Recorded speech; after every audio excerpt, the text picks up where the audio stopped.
Hi friends, welcome to my channel story book by Aradhya. ఏం నంగనాచివే, bike మీద షికార్లు సినిమాలు అంతేనా, ఇంకా ముందుకెళ్లారా అంటూ భార్య గురించి దారుణంగా మాట్లాడాడు భర్త. చిన్నప్పటి నుండి నేను అతన్ని అన్నయ్య అనే పిలుస్తాను, మమ్మల్ని అపార్థం చేసుకోకండి అంది భార్య. నోరు ముయ్యవే, అన్నయ్యట అన్నయ్య, రంకుతనానికి మంచి ముసుగే వేశావు. నువ్వు నా ఇంట్లో ఉండటానికి వీల్లేదు అని భార్య భుజం పట్టుకొని గట్టిగా తోశాడు భర్త. ఆ తర్వాత ఏం జరిగింది, ఆ భార్య పరిస్థితి ఏమిటో ఈరోజు మనం తెలుసుకుందాం. గేటు ముందు ఆటో ఆగిన చప్పుడికి డైనింగ్ టేబుల్ తుడుస్తున్న అనసూయమ్మ ఒక్క అడుగు వెనక్కి వేసి మెడ తిప్పి కిటికీ నుండి వీధి వైపు చూసింది. గేటు తీసి సూట్ కేస్ లాక్కుంటూ వస్తోంది సంధ్య. అనసూయమ్మ గబగబా ముందు హాల్లోకి వచ్చేసి లో గొంతుతో, ఏమండి, సంధ్య మళ్ళీ వచ్చేసింది అంది గాబరాగా. ఏమిటి, సంధ్య మళ్ళీ వచ్చిందా అంటూ పడక కుర్చీలో కూర్చొని మిగిలిన పేపరు తిరగేస్తున్న పార్వతీశం గారు గబాలున కుర్చీలోంచి లేచారు. అప్పటికే సంధ్య గుమ్మంలో అడుగుపెట్టింది. కూతురి చేతిలో సూట్ కేస్ అందుకొని గోడవారగా పెట్టి, బస్సుకా ట్రైన్కా అని అడిగింది అనసూయమ్మ. మామూలుగా ఉండటానికి శతవిధాలా ప్రయత్నిస్తూ కృష్ణకు వచ్చాను అని చెప్పింది సంధ్య క్లుప్తంగా. అల్లుడు వచ్చి ఎక్కించాడా అని మరో ప్రశ్న సంధించింది అనసూయమ్మ, సంధ్య మొహం వంక పరకాయించి చూస్తూ. ఏమీ మాట్లాడలేదు సంధ్య. సరే, ప్రయాణం చేసి వచ్చింది, ముందు దాని స్నానం పానం సంగతి చూడు అన్నారు పార్వతీశం గారు కలగజేసుకొని. పగటి పొద్దు గడిచిపోయింది. రాత్రి భోజనాలు కూడా ముగిశాయి. పడక కుర్చీలో కూర్చున్నారు పార్వతీశం గారు. ఆ కుర్చీ పక్కనే కూర్చొని తండ్రి మోకాళ్ళ మీద తలవాల్చిన సంధ్య, నాన్న, నేను మళ్ళీ అతని దగ్గరికి వెళ్ళను అంది బాధగా. కూతురి తల నిమురుతూ ఏమీ మాట్లాడలేదు పార్వతీశం గారు. వక్కపొడి డబ్బాతో అప్పుడే అక్కడికి వచ్చిన అనసూయమ్మ కొంచెం విసుగ్గా, మళ్ళీ ఏమైంది అంది. కుడిచేయి పైకెత్తి చూపించింది సంధ్య. మణికట్టుకి పైకి కమిలిన వేళ్ల గుర్తులు. కళ్ళ నీళ్లు కమ్ముకొచ్చాయి ఇద్దరికి. ఏడాది క్రితం సంధ్య పెళ్లి చేశారు. అప్పటికి బీఎస్సీ లాస్ట్ ఇయర్ పరీక్షలు రాసింది సంధ్య. ఎవరో తెలిసిన వాళ్ళు సంబంధం తెచ్చారు. కుర్రాడు అందగాడు, నిక్షేపంగా బ్యాంకు ఉద్యోగం చేసుకుంటున్నాడు. ఆస్తిపాస్తులు కూడా ఉన్నాయి. కాళ్ళ దగ్గరకు వచ్చిన సంబంధం కాలదన్నుకుంటే మళ్ళీ కావాలనుకున్నప్పుడు దొరక్కపోవచ్చును.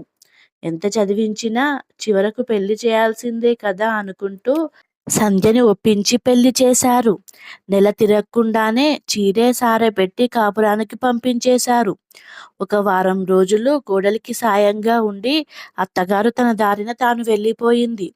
భర్త, కాలేజీకి వెళ్ళే ఇంకో కొడుకు, ఆవిడ సంసారం ఆవిడకుంది మరి. వెళ్లే ముందు కోడలితో ఒక మాట అన్నది. ఆదిత్యకి వాళ్ళ నాన్నలాగా కోపం ఎక్కువ. వాడి మనసు తెలిసి మసులుకో, గొడవుండదు అని. అప్పుడు ఆ మాటని అంతగా పట్టించుకునే స్థితిలో లేదు సంధ్య. రేపటి నుంచి ఇంట్లో తను తన భర్త ఉండబోతున్నారు. ఆ ఊహ మాత్రమే మనసులో తిరగాడుతోంది, పులకింపజేస్తోంది. ఆదిత్య బ్యాంకు ఇంటికి దగ్గరే. మధ్యాహ్నం లంచ్కి ఇంటికి వస్తుంటాడు. నిన్నటిదాకా అత్తగారు ఉండటం మూలాన పెళ్లిలో తప్ప అతనితో పాటు కలిసి భోంచేసింది లేదు. ఈరోజు అతనితో పాటు ముచ్చట్లు చెప్పుకుంటూ, సరస సల్లాపాలు ఆడుకుంటూ, ఒకరికి ఒకరు ప్రేమగా తినిపించుకుంటూ, ఇలా ఎన్నెన్నో మధుర ఊహలు సంధ్యకి. ఆదిత్య వచ్చే వేళకి పువ్వులా తయారయ్యి నవ్వుతూ ఎదురు వెళ్ళింది. తన కోసమే ఎదురు చూస్తున్న భార్యని ఏ స్పందన లేకుండా సాధారణంగా చూశాడు ఆదిత్య. నిరాశగా అనిపించినా పని ఒత్తిడేమో అని సరిపుచ్చుకుంది. మళ్ళీ ఉత్సాహం కూడగట్టుకుంది. తనకి అతనికి వడ్డించి పిలిచింది. ఏమిటి, నువ్వు నాతో పాటే తింటావా అని ఘోరమైన అపరాధమేదో చేస్తున్నట్లు కళ్ళు పెద్దవి చేసి అన్నాడు ఆదిత్య. అవును, ఎందుకలా అడిగారు అంది సంధ్య ఆశ్చర్యపోతూ. ఒక్క క్షణం సంధ్య మొహంలోకి చూసి, మా అమ్మ మా నాన్నగారు తిన్న తర్వాత గాని తినదు అన్నాడు ముభావంగా. చివుక్కుమనిపించింది సంధ్యకి. చురుగ్గా ఏదో అనబోయి సంభాళించుకుంది. మీరు మరీ 18వ శతాబ్దం మాటలు చెప్తారేమిటి, భలేవారే అంది కూర వేస్తూ. ఆదిత్య నుదురు ముడతలు పడింది. అదేమీ చూడనట్టే తనే ఆ మాట, ఈ మాట మాట్లాడేస్తూ అతని మూడు మంచిగా మార్చాలని చూసింది. ఆ ప్రయత్నంలోనే మీకు పెరుగన్నంలో చిక్కుడు గింజలు నంజుకోవటం ఇష్టమట కదా! అత్తయ్య చెప్పారు. ఇదిగో నావి కూడా మీరు వేసుకోండి అంటూ తన కంచంలోని చిక్కుడు గింజలు అతని కంచంలో వేసింది చొరవగా. ఉగ్రుడైపోతూ గబాలున లేచి తింటున్న కంచాన్ని నేలకేసి కొట్టాడు ఆదిత్య. ఎంత పొగరు! నీ వెధవ ఎంగిలి నాకు వేస్తావా అంటూ కేకలు వేశాడు. అది మొదలు ఆదిత్య స్వరూపం వెనుకున్న కురూపాన్ని సంధ్య దర్శిస్తూనే ఉంది, భరిస్తూనే ఉంది. అతనికి సంధ్య పకాలున నవ్వడం ఇష్టముండదు. స్నేహితులతో 5 నిమిషాల కంటే ఫోన్లో మాట్లాడడం నచ్చదు. అతడు పురమాయించిన వంటకాలే చేయాలి. వేరే ఏదైనా చేస్తే ఆదిత్య అది ముట్టుకోడు. ప్లేట్ విసిరి కొడతాడు. అతని ఆగడాలను సహిస్తూనే ఉంది సంధ్య. అతనికి అనుగుణంగా తన అలవాట్లను మార్చుకుంటూనే ఉంది. మొదటగా వాలు జడ వేసుకునే తను అతనికి ఇష్టం లేదని గట్టిగా బిగించి వేసుకుంటుంది. తనకి సిల్క్ చీరలు ఇష్టమైనా అతని కోసం నేత చీరలు కట్టుకుంటుంది. ప్రతిదీ అతను చెప్పినట్టుగానే నడుచుకుంటుంది. ఎందుకంటే తన సర్దుబాటు గుణం గ్రహించైనా అతను మారకపోతాడా అని చిన్న ఆశ. ఆ సుదినం కోసం సహనంతో వేచి చూస్తోంది సంధ్య. ఆ రోజు బ్యాంకు నుండి వస్తూ వస్తూ తన కొలీగ్‌ని వెంట పెట్టుకు వచ్చాడు ఆదిత్య. ముందు హాల్‌లో వాళ్ళిద్దరూ మాట్లాడుకుంటుంటే టీ చేసి ట్రేలో బిస్కెట్లు, టీ కప్పులు పెట్టి తీసుకువెళ్ళింది సంధ్య. గుమ్మంలోనే ఎదురు వెళ్ళి ట్రే అందుకొని ఇక వెళ్ళమన్నట్టు సైగ చేశాడు ఆదిత్య. ఇంకా తనని పరిచయం చేస్తాడేమోనని ఎదురు చూస్తుంటే ఏమిటిలా? ఇంటికి వచ్చిన వాళ్ళకి భార్యని పరిచయం చేయాలనే సభ్యత కూడా తెలియదా ఆదిత్యకి? అని తెల్లబోయి చూస్తున్న సంధ్యని ఆ వచ్చిన ఆగంతకుడు చూడనే చూశాడు. అరే సంధ్య, నువ్వా అన్నాడు ఆనందంగా. రాఘవన్నయ్య, నువ్వేంటి ఇక్కడ అంటూ సంబరపడుతూ తను వెళ్ళి వాళ్ళ పక్కన కూర్చుంది సంధ్య. సంధ్య ప్రాణ స్నేహితురాలు రమణి అన్నగారే రాఘవ. ఇద్దరి ఇల్లు కూడా ఒకే వీధిలో ఉండటం మూలాన రమణితోనే గాక ఆ కుటుంబం అంతటితో సంధ్యకి చనువెక్కువే. రాఘవని చూడగానే తన నెచ్చలి రమణిని కలిసినట్టే ప్రాణం లేచి వచ్చింది సంధ్యకి. ప్రహరీ గోడ మీద వాలిన పక్కింటి వాళ్ళ జామకాయల్ని దొంగచాటుగా కోసుకు తినడం దగ్గర నుంచి స్కూటర్ మీద చెల్లెలు రమణిని సంధ్యను కూడా ఎక్కించుకొని ట్రాఫిక్ పోలీసు కనబడగానే సందులో నుంచి స్పీడుగా తప్పించుకున్న రోజుల దాకా గుర్తు చేసుకొని నవ్వేసుకున్నారు ఇద్దరు. వాళ్ళతో పాటే నవ్వినట్టే నవ్వి రాఘవ వెళ్ళేటప్పుడు అప్పుడప్పుడు వస్తుండండి, మా సంధ్య సంతోషిస్తుంది అని నమ్మబలికి రాఘవ అలా కాలు బయట పెట్టాడో లేదో తలుపులు వేసి విషం కక్కడం మొదలుపెట్టాడు ఆదిత్య. ఏమో అనుకున్నాను, గ్రంథసంగురాలివే అన్నమాట అన్నాడు వెటకారంగా. ఏమంటున్నారు అని దెబ్బతిన్నట్టుగా అడిగింది సంధ్య. ఏమి నంగనాచివే, బైకు మీద షికార్లు, సినిమాలు ఇంతేనా, ఇంకా ముందుకెళ్ళారా అంటున్నాడు ఆదిత్య అనుమానంగా. అంత దారుణంగా మాట్లాడకండి. చిన్నప్పటి నుంచి రమణితో పాటు నేను అన్నయ్య అనే పిలుస్తాను. మీరు విన్నారుగా అని అంటుంటే ఏడుపొచ్చేసింది సంధ్యకి. నోరు ముయ్యవే, అన్నయ్యట అన్నయ్య, రంకుతనానికి మంచి ముసుగే వేశావు అన్నాడు మంచి చెడు మరచిపోయి. ఛీ, మీరు అసలు మనిషేనా? ఇంత అసభ్యమైన నింద వేస్తారా? మీ నోటికి హద్దు లేదా అని రోషంగా అంది సంధ్య. నన్ను ఛీ అంటావా? ఎంత కండకావరమే నీకు అంటూ కళ్ళు పెద్దవి చేసి సంధ్య చెంప చెల్లుమనిపించాడు ఆదిత్య. అంతటితో ఆగలేదు. నన్ను చీకొట్టిన దానివి నా ఇంట్లో ఉండటానికి వీల్లేదు. పోవే అంటూ సంధ్య భుజం పట్టుకొని వీధి గుమ్మం వైపు ఒక్క నెట్టు నెట్టాడు ఆదిత్య. మూసి ఉన్న తలుపు పడిపోకుండా ఆపింది సంధ్యని. ఆ తలుపే ఆధారంగా కిందికి జారి కూలబడిపోయింది సంధ్య. అనుకోని హఠాత్ పరిణామానికి షాక్ అయింది సంధ్య. కాసేపటిదాకా చెంప మండుతున్న సంగతి కూడా తెలియలేదు. కళ్ళ వెంబడి ధారాపాతంగా జారుతున్నాయి కన్నీళ్లు. ఎంతసేపలా ఉండిపోయిందో తెలియలేదు. లేవాలని కూడా అనిపించలేదు. రాత్రి అయ్యింది. చేసింది తప్పని తోచి భర్త తన దగ్గరకు వస్తాడని ఎదురుచూసింది. ఉన్నదేదో తిని అతను పడుకోవడం గమనిస్తూనే ఉంది. తెల్లారింది. బ్యాగులో తన బట్టలు సర్దుకుంది సంధ్య. నేను వెళ్తున్నాను అని మాత్రం భర్త వినేలాగా చెప్పింది. పోవే పో, నువ్వు వెళ్ళకపోతే నేనే వెళ్ళగొట్టేవాడిని అన్నాడు ఆదిత్య. నలిగిన బట్టలతో, చెదిరిన వెంట్రుకలతో ఇంటికి వచ్చిన సంధ్యను చూడగానే గుండెలు అలసిపోయాయి తల్లిదండ్రులకి. కన్నీళ్లతో కూతురు చెబుతున్న అల్లుడి విపరీత ధోరణిని వేదనాభరిత హృదయాలతో విన్నారు. ఒక రోజంతా తామేడుస్తూ, కూతుర్ని ఓదారుస్తూ గడిపారు. ఆ మరుసటి రోజు ఆలోచనలో పడ్డారు. ప్రస్తుత కర్తవ్యం ఏమిటా అని. లక్షల కట్నం ఇచ్చారు. లక్షలు ఖర్చు పెట్టి పెళ్లి చేశారు. ఏడాది తిరగకుండా పుట్టింటికి వచ్చిందంటే ఎంత అప్రదిష్ట! లోకులు పలు కాకులు. ఎదురుగా అనలేకపోయినా వెనక్క ఎన్ని అవాకులు చెవాకులు పేలతారో! అతనికేం నెల తిరగకుండా మళ్ళీ పెళ్ళికొడుకవుతాడు. కానీ దీన్ని ఎవరు మళ్ళీ పెళ్లి చేసుకుంటారు? జీవితాంతం పువ్వు కాయ ఎరుగని మొండిమాకులా ఉండటం తమకి గుండెకోత కాదు అనుకుంటూ, చూడు తల్లీ, ప్రతి మగవాడిలోనూ సహజంగానే అహం ఉంటుందమ్మా. ఇంటి మీద, ఇల్లాలు మీద తన ఆధిపత్యం చెల్లాలని. ఆదిత్యలో అహం పాలు కొంచెం ఎక్కువ అన్నమాట. అందులోనూ నువ్వు అతని జీవితంలోకి కొత్తగా అడుగుపెట్టావు. ముందు జాగ్రత్తగా నిన్ను అతను తన చెప్పు చేతల్లో ఉంచుకోవడం కోసం ఇంకొంచెం కఠినంగా వ్యవహరిస్తూ ఉండవచ్చును. ఇలాంటప్పుడే నువ్వు ఓర్పు పెంచుకోవాలి. అతన్ని నీ దారికి తెచ్చుకోవడం నీ చేతుల్లోనే ఉందమ్మా. అతని మూర్ఖత్వాన్ని నీ ప్రేమతో, ప్రవర్తనతో మార్చుకో. నువ్వే తన లోకం అనుకునేలా చేసుకో అని తల్లిదండ్రి సంధ్యకి ఎన్నో విధాలా నచ్చజెప్పారు. తిరిగి వెళ్ళడానికి ఒప్పించారు.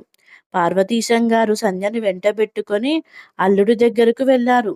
తల వంచుకొని కూతురిదే తప్పని ఒప్పుకున్నారు.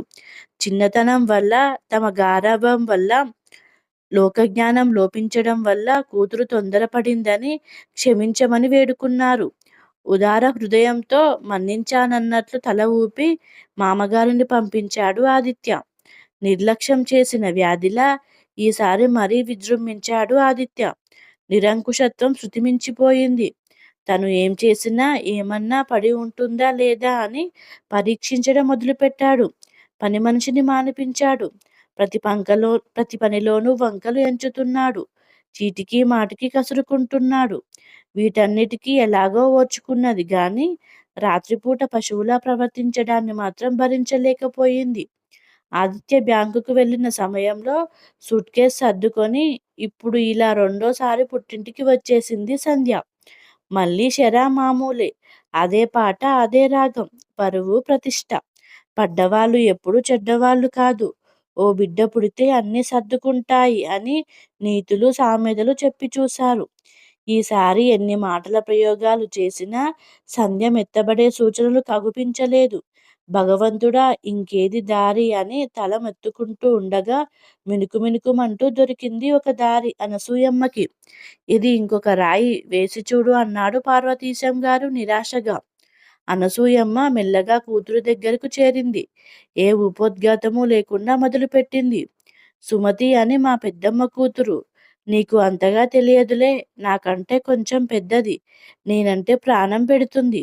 ఇందాక ఫోన్ చేసింది. వాళ్ళ ఊర్లో అమ్మవారి జాతరట. తప్పకుండా రమ్మని మరీ చెప్పింది. దాన్ని చూసి రావాలని ఎప్పటినుంచో కోరిక. కానీ కుదరటమే లేదు. ఈ వంకనన్నా వెళ్ళాలని ఉంది. నిన్ను కూడా తీసుకురమ్మని గట్టిగా చెప్పింది. ఆ అమ్మవారు చాలా మహిమగల దేవత. వెళదామా అంది ఆశగా. నేను ఎందుకు, నువ్వు వెళ్ళిరా అంది సంధ్య. నిన్ను వదిలి నేను ఎలా వెళ్తానో. పోనీలే, వద్దులే. అయినా దేనికైనా ప్రాప్తం ఉండాలి కదా కొంచెం నిష్ఠూరంగా అంది అనసూయమ్మ. తల్లి మొహంలో ఆశాభంగం తాలూకు నీడలు చూశాక సరేననక తప్పలేదు సంధ్యకి. బస్సులో 3 గంటల ప్రయాణం. దారి పొడుగునా సుమతి చరిత్ర చెబుతూనే ఉంది అనసూయమ్మ. 18 ఏళ్ల సుమతిని మేనత్త కొడుకు సుదర్శనానికి ఇచ్చి పెళ్లి చేశారు. పెళ్ళప్పుడు అల్లుడికి కట్నంగా 4 ఎకరాల మాగాణి ఇస్తానన్న తండ్రి కాస్త అకస్మాత్తుగా మరణించాడు.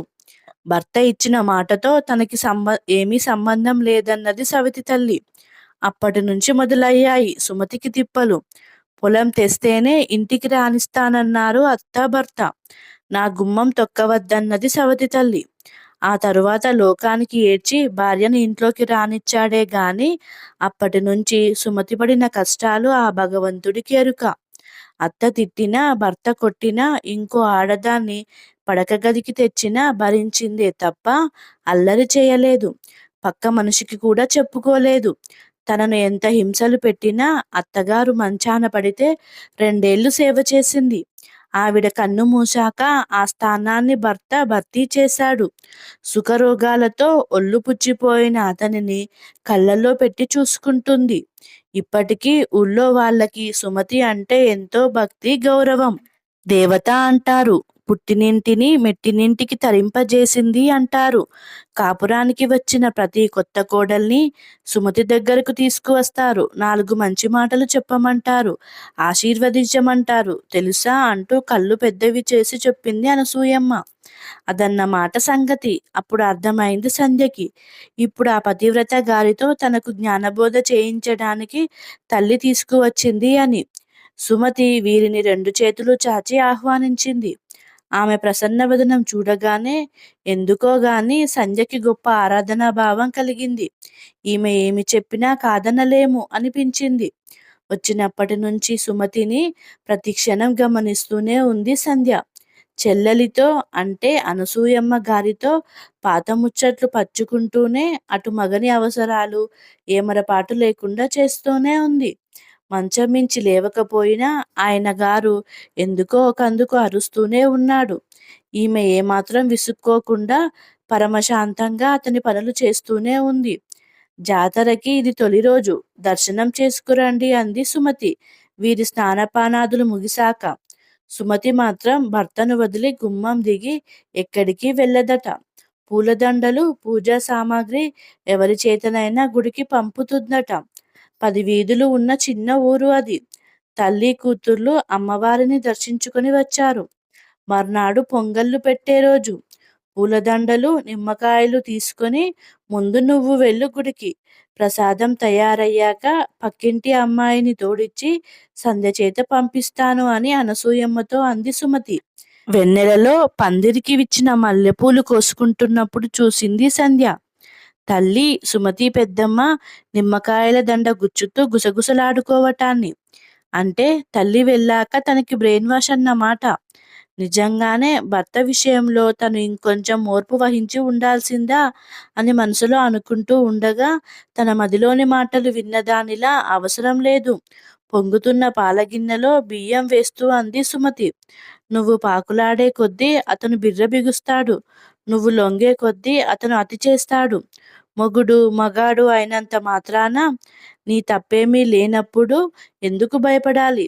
అతని దాష్టికాన్ని నువ్వు ఎందుకు సహించాలి? ఎదురు తిరుగు. అలాగని నిన్ను గయ్యాలని కమ్మరడం లేదు. అతని అవసరం నీకు ఎంత ఉందో నీ అవసరం అతనికి అంతే ఉంది. ఆలు మగలు ఒకరి మీద ఒకరు చూపించాల్సింది అధికారము, అహంకారము కాదు. ఉండాల్సింది అవగాహన, నమ్మకం, ప్రేమ. ఈ విషయాన్ని పసివాడికి పాఠం చెబుతున్నట్టుగా సహనంతో చెప్పి చూడు. అప్పటికీ బుద్ధి రాలేదా? సాహసం చెయ్యి. నువ్వు కాదు, నేనే నిన్ను వదిలేస్తున్నాను అని చెప్పి బయటకు వచ్చేసేయ్. భర్త చాటునే తప్ప బయట బతకలేని రోజులు కాదు ఇవి. చదువు పూర్తి చేసుకో. నీ జీవితాన్ని నువ్వే దిద్దుకో. మంచిగా మలుచుకో. అప్రతిష్టలు అనే మాటలు, లోకుల కూతలు గాలి వచ్చినప్పుడు రేగే దుమ్ము లాంటివి. కాసేపు కళ్ళు మూసుకుంటే సరిపోతుంది. వాటికి విలువ ఇవ్వకు అంటున్న సుమతిని నమ్మలేనట్టు ఆశ్చర్యంగా చూస్తోంది సంధ్య. నన్ను చూడు, ధైర్యం చేయాల్సిన సమయంలో మౌనంగా ఉండిపోయాను. బయటకు వెళ్ళి బతకలేకపోయాను. మేమున్నామని భరోసా ఇచ్చేవాళ్ళు లేరు. అందుకే వాళ్ళు కళ్ళెర్ర చేస్తే వణికిపోయాను. వాళ్ళు గీత గీస్తే దాటడానికి భయపడిపోయాను. తిట్లకి దెబ్బలకి తల ఒగ్గాను. నరకప్రాయంగా రోజులు గడిపాను. ఆ కష్టాల కడలిలోనే 300 జీవితం గడిచిపోయింది. ఇప్పుడు వెనక్కి తిరిగి చూసుకుంటే ఏమీ మిగిలింది నాకు? గాయాల తాలూకు మచ్చలు తప్ప. గుణవంతురాలు, గంగిగోవు, పతివ్రత అంటున్నారు. ఇప్పుడేం చేసుకోను? ఆ బిరుదులు నాకు అందకుండా చేజారిపోయిన జీవన మాధుర్యాలను తిరిగి నాకు అందించగలవా సంధ్య? భగవంతుడు మనకు ఇచ్చిన వరం ఈ జీవితం. పోరాడైనా సొంతం చేసుకో అంది. అతని బలహీనతలను పట్టుకో. దాని మీద దెబ్బ కొట్టు. నీ జీవితం నీ చేతిలోకి వస్తుంది అని సంధ్యకు తను చేయాల్సిన కర్తవ్యం గుర్తు చేసింది సుమతి. అంధకారంలో కొట్టుమిట్టాడుతున్న సమయంలో వెలుగుదారి చూపిన ఆమెకు కృతజ్ఞతలు నిండిన కళ్ళతో నమస్కరించింది సంధ్య. జాతర తర్వాత సుమతి ఇంటి నుండి తల్లితో కలిసి తన ఇంటికి వెళ్ళిపోయింది సంధ్య. రాత్రంతా ఆలోచిస్తూనే ఉంది. తన భర్త యొక్క బలహీనత ఏమిటా అని. మెరుపులా ఒక ఆలోచన వచ్చింది. వెంటనే తన ఆలోచనకు పదును పెట్టింది. ఉదయాన్నే భర్తకు ఫోన్ చేసింది. మొదట అతడు లిఫ్ట్ చేయలేదు. ఫోన్ కట్ చేశాడు. ఒకసారి మాట్లాడాలి, లిఫ్ట్ చేయండి అని మెసేజ్ పెట్టింది సంధ్య. సంధ్య కాళ్ళబేరానికి వస్తుందని ఫోన్ లిఫ్ట్ చేశాడు. నేను ఇక మీతో కలిసి ఉండను. మీకు విడాకులు ఇవ్వాలని అనుకుంటున్నాను. మనం కోర్టులో కలుద్దాం అని గట్టిగా చెప్పి ఫోన్ కట్ చేసింది సంధ్య. ఒక్కసారిగా అదిరిపడ్డాడు ఆదిత్య. అతడు సంధ్య సమాధానాన్ని ఊహించలేదు. ఏదో ఆడదాన్ని చెప్పు చేతుల్లో ఉంచుకొని అణచివేయాలన్న ధోరణి తప్ప వదిలించుకోవాలని అనుకోలేదు. ఆదిత్యకి తండ్రి అంటే గౌరవం, భయం. తండ్రి పరువుకి ప్రాణం ఇచ్చే మనిషి. ఈ సంగతి తెలిస్తే ఇంకేమైనా ఉందా? చెమటలు పట్టేశాయి ఆదిత్యకి. వెంటనే సంధ్యకి ఫోన్ చేశాడు. కానీ తను ఫోన్ లిఫ్ట్ చేయలేదు. ఇంతలో కాలింగ్ బెల్ మోగింది. ఎవరు అనుకుంటూ వెళ్ళి తలుపు తీశాడు ఆదిత్య. ఎదురుగా ఉన్న మనుషులను చూసి కంగారు పడ్డాడు. అమ్మా ఎక్కర్రా, నువ్వు తలుపు తీశావు అంటూ ఆదిత్య తల్లి తండ్రి లోపలికి వచ్చారు.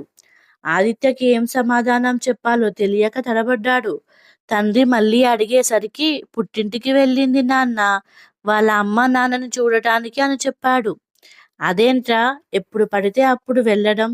పండగో పబ్బబో ఉండక్కర్లేదా? వెంటనే అమ్మాయిని రమ్మని ఫోన్ చేయి అని చెప్పాడు ఆదిత్య తండ్రి. ఆదిత్య ఎన్నిసార్లు ఫోన్ చేసినా సంధ్య ఫోన్ లిఫ్ట్ చేయలేదు. ఇక లాభం లేదనుకొని మామగారికి ఫోన్ చేశాడు ఆదిత్య. ఉన్న పలంగా సంధ్యను పంపించమని అడిగాడు. లేదు బాబు, ఆ నరక కూపంలోకి తమ కూతుర్ని ఇక పంపించము. ఇప్పుడే లాయర్ దగ్గరికి వెళ్ళాలని అనుకుంటున్నాము. ఇక మీకు నా కూతురికి పొంతన కుదరదు. ఈ విషయం వెంటనే మీ నాన్నగారితో కూడా చెప్పాలనుకుంటున్నాను అని అంటాడు సంధ్య తండ్రి. వద్దు మామయ్య గారు, ఆ పని చేయకండి. మా నాన్న చంపేస్తాడు నన్ను అని బ్రతిమిలాడాడు ఆదిత్య. ముందు ఉన్న పలంగా సంధ్యను తీసుకొని ఇంటికి రండి ప్లీజ్ అని వేడుకోలుగా అన్నాడు ఆదిత్య. సాయంత్రం లోపు కూతురిని తీసుకొని వెళ్ళాడు సంధ్య తండ్రి. అక్కడికి వెళ్ళాక అందరినీ ఆప్యాయంగా పలకరించింది సంధ్య. సంధ్యను గదిలోకి తీసుకువెళ్ళి, ఇప్పుడేమీ మాట్లాడకు, తర్వాత అమ్మా నాన్న వెళ్ళిపోయాక అన్ని విషయాలు మాట్లాడుకుందామని భార్యకు నచ్చజెప్పబోయాడు. కానీ సంధ్య వినిపించుకోలేదు. ఇంతలో సంధ్య అత్తగారు గదిలోకి వచ్చింది. అంతటితో ఆ సంభాషణ ముగించారు. మీ బాబాయ్ కొడుకు అరుణ్కి కొత్తగా పెళ్ళయింది కదా, వాళ్ళని ఒకసారి మన ఇంటికి భోజనానికి రమ్మని పిలుద్దామని అనుకున్నాము. సిటీలో పుట్టి పెరిగిన వాళ్ళు పల్లెటూరి వాతావరణానికి రమ్మని పిలిస్తే అక్కడ ఇబ్బంది పడతారేమోనని ఇక్కడికి రమ్మని పిలిచాము. నీకేమీ అభ్యంతరం లేదుగా అంది కోడలితో అత్తగారు. భలేవారత్తయ్య, ఇది మాత్రం మీ ఇల్లు కాదా అంది ఆప్యాయంగా. మరునాడు ఉదయమే కొత్త దంపతులు అరుణ్ కళ్యాణీలు వచ్చేశారు. అత్తాకోడళ్ళు కలిసి రకరకాల వంటలు చేశారు. ఏదో పని ఉందని ఆదిత్య వాళ్ళ నాన్న, సంధ్య వాళ్ళ నాన్న భోజనం చేసి బయటకు వెళ్ళారు. ఆదిత్య, అరుణ్ భోజనానికి కూర్చున్నారు. అదేంటి, మీరు తినరా? అందరం కలిసి తిందాం రండి అని ఆడవాళ్ళను కూడా పిలిచాడు అరుణ్. ఆదిత్య వెంటనే ముందు మగవాళ్ళు తినాలి, ఆ తర్వాతే ఆడవాళ్ళు తినాలి అని అన్నాడు. అదేంటన్నయ్య అలా అంటావు? ఏ కాలంలో ఉన్నావు? ఇంకా ఆడ మగ తేడాలేంటి? వెనకటి కాలంలో ఆ పద్ధతులు ఉన్నాయి, కానీ కాలానుగుణంగా మనము మార్పు చెందుతూ ఉండాలి. ఇంకా పాత పద్ధతులను పట్టుకొని వేలాడుతూ ఉంటే ఎలా అంటూ భార్యను కూడా పక్కనే కూర్చోబెట్టుకున్నాడు అరుణ్. ఇక సంధ్య, ఆమె అత్తగారు కూడా భోజనానికి కూర్చున్నారు. కొత్త పెళ్లి కొడుకు కూతురు ఒకరినొకరు భోజనం తినిపించుకున్నారు. ఆ సన్నివేశం చూసిన సంధ్యకు కళ్ళల్లో నీళ్లు తిరిగాయి. సంధ్య కన్నీళ్లను గమనించాడు ఆదిత్య. భోజనాలు పూర్తయ్యాయి. అరుణ్, కళ్యాణీలు ఎంతో సంతోషంగా నవ్వుతూ మాట్లాడుకుంటున్నారు. 2 రోజుల పాటు అరుణ్, కళ్యాణీలు వాళ్ళ ఇంట్లోనే ఉన్నారు. వాళ్ళిద్దరినీ అలా 2 రోజుల పాటు గమనించిన ఆదిత్యకి ఎక్కడో చివుక్కుమంది. తను భార్యతో ఏనాడు అలా మసిరింది లేదు. గొప్ప చదువు చదివి బ్యాంకు ఉద్యోగం చేస్తున్న నేను భార్యతోని ఇలానేనా ప్రవర్తించేది? సంస్కారం మర్చిపోయి తన భార్యను అన్న మాటలు గుర్తుకు తెచ్చుకొని చీచీ అనుకున్నాడు. అతనిలో పశ్చాత్తాపం మొదలయ్యింది. తాను ఎన్ని రకాలుగా అవమానించినా, హింసించినా ఏనాడూ సంధ్య ఎదురుతిరగలేదు. భార్య మంచితనానికి మనసులోనే దండం పెట్టుకున్నాడు ఆదిత్య.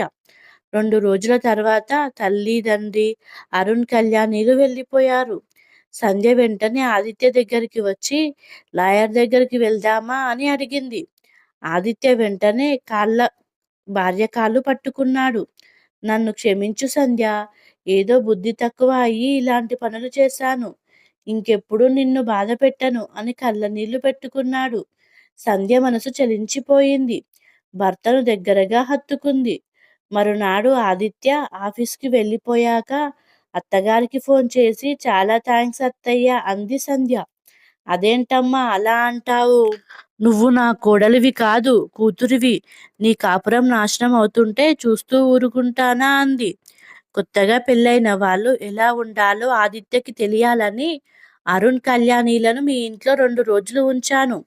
మన ప్లాన్ ఫలించింది అని దేవుడికి శతకోటి దండాలు పెట్టుకుంది ఆదిత్య తల్లి. సంధ్య మాత్రం తన పెద్దమ్మ సుమతికి మనసులోనే దండాలు పెట్టుకుంది. కథ సమాప్తం. మీకు గనక ఈ కథ నచ్చినట్లయితే ఈ ఛానల్ని సబ్స్క్రైబ్ చేసుకోగలరు. Please subscribe.